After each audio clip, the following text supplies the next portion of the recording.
ঈদ মানে আনন্দ। আসুন আমরা আত্মীয় পরিজন পাড়া প্রতিবেশী সহ সকলের সঙ্গে। ঈদ মানেই পর্দায় তার মুখ, 24 ঘন্টার অন্তত 6 ঘন্টা তার দখলে। পদ্মা সেতু, মেট্রো রেল আর এক্সপ্রেসওয়ের মুখরোচক গল্প, হরেক পদের বিকল্প রেসিপি। ঘসেটি বেগমের মতোই তার পরামর্শের জোর। গরুর মাংসের বদলে কাঁঠাল খান, পেঁয়াজ ছাড়া রাঁধেন মাংসের পদ। কাঁচা মরিচ রোদে শুকিয়ে বোতলে ভরুন, তারপর সারা বছর জলে ভিজিয়ে তরকারিতে দিন। অবশ্য কপাল ভালো, তিনি গরুর বদলে কাঁঠাল জবাই দেওয়ার পরামর্শটা দিয়ে যেতে পারেননি। আলাপে আলাপে টেলিভিশন চ্যানেলগুলো হয়ে উঠেছিল ঘরের উঠোন। 10টা খবরের 8:30টাই থাকত তার। ইচ্ছায় হোক আর অনিচ্ছায় তার মুখ দেখাতেই হতো, তবে তাতেও মন ভরত না তার। তিনি বিটিভির তৎকালীন বস্তা পচা রদ্দি মার্কা তেল তেলে খবর প্রচারও বাধ্যতামূলক করেছিলেন, যাতে তার কথা তার তরিকা মাফিক জনগণকে দেখাতেই হবে।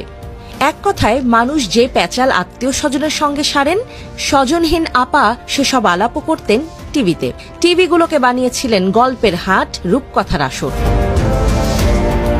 এমনকি ঈদের আগের দিন যদি গণভবনে তার একটি মুরগি ডিম পারত, তবেও খবর হতো। সোশ্যাল মিডিয়াতে সেই খবর বড় করে প্রচার করত তার তোষামুদেরা। শিরোনাম হতো, ডিম পেড়েছে প্রধানমন্ত্রীর কালো মুরগিটি। আরেকজন শিরোনাম করতেন, গণভবনের কালো মুরগিটি সাদা ডিম পারল কেন? আরেকজন আবার আরও একটু সরেস, তার শিরোনাম, প্রধানমন্ত্রীর উন্নয়নের ছোঁয়ায় কালো মুরগি পেড়েছে সাদা ডিম। কালো মুরগির সাদা ডিম, প্রধানমন্ত্রীর হাতে জাদু আছে।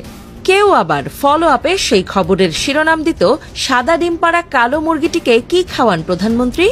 এখানেই ঘটনার শেষ নয়। দেশ সেরা কৃষি প্রতিবেদক এই নিয়ে বানাতেন আস্ত এক ডকুমেন্টারি।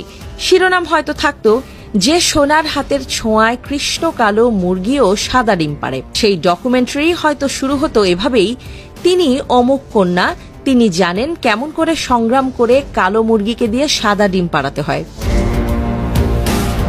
শুধু এসবই নয়, তিনি হাসলে নিউজ, কাঁদলে নিউজ, হাঁচি দিলে নিউজ, কাশি দিলে নিউজ। দেশের 12টা বাজিয়ে গণভবনের পুকুরে চিতল মাছ ধরলেও নিউজ। শেষ পর্যন্ত কিছু গণমাধ্যম খুঁজে বের করত, গণভবনের লেক থেকে চিতল মাছ ধরা হলো যে বড়শি দিয়ে, সেটি আসলে কোন দোকান থেকে কেনা। তবে তিনি এখন আর নেই বাংলাদেশে। তবুও ঈদ আসে, কাঁঠাল না পেয়ে মানুষ গরুর মাংসও খায়। পুরো দেশটাই ছিল যার পৈতৃক সম্পদের মতো, তিনি এখন দেশ ছাড়া আছেন এমন এক জায়গায় যেখানে আসলে গরু জবাই দেয়াই নিষেধ। গরুর মাংস ছুঁলে জাত যায়, পিটিয়ে মেরে ফেলা হয়। কাঁঠালই এখন তার শেষ ভরসা, হয়তো একেই বলে নিয়তি। দিল্লির গোপন কুঠুরি, সামনে এক বাটি কাঁঠাল মাংস, হাতে তার এক টুকরো ছেঁড়া রুটি, হয়তো চোখের কোণে কিঞ্চিত জল।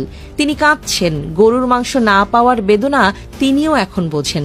বহুদিন তার মুখটিও কেউ দেখছে না পর্দায়, তার অস্তিত্ব এখন কেবল অডিও কল। তিনি আছেন, তবুও নেই।